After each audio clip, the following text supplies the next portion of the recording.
उपमुख्यमंत्री अजित पवार यांच्या विमान अपघातानंतर राज्याच्या राजकारणात मोठी खळबळ उडालेली असतानाच आमदार रोहित पवार यांनी या प्रकरणावर मोठे खुलासे करण्यास सुरुवात केली आहे। अजितदादांचा मृतदेह असामान्यपणे खूप जास्त सुजलेला होता असा धक्कादायक खुलासा रोहित पवार यांनी दिल्लीतील पत्रकार परिषदेत केला आहे। मुंबईतील पत्रकार परिषदेत ही बाब टाळली होती असं सांगत रोहित पवारांनी दिल्लीत डॉक्टरांसोबत झालेल्या चर्चेचा दाखला दिला आहे। ते म्हणाले, मी जेव्हा डॉक्टरांना विचारलं की शरीर भाजल्यानंतर इतकं सुजतं का, तेव्हा त्यांनी हो असं उत्तर दिलं। मात्र दादांची बॉडी ही सामान्यपेक्षा खूप जास्त सुजलेली होती असं डॉक्टर म्हणाले होते।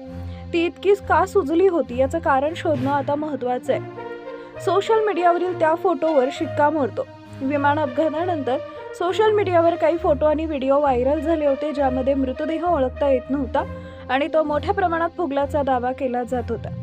रोहित पवारांच्या आजच्या खुलाशामुळे त्या फोटोंबाबत एकूणच अपघाताच्या तीव्रतेबाबत आता नवीन प्रश्न उपस्थित होत आहेत। रोहित पवार यांनी उपस्थित केलेल्या या संशयामुळे आता तपासाची दिशा बदलण्याची शक्यता वर्तवण्यात येते।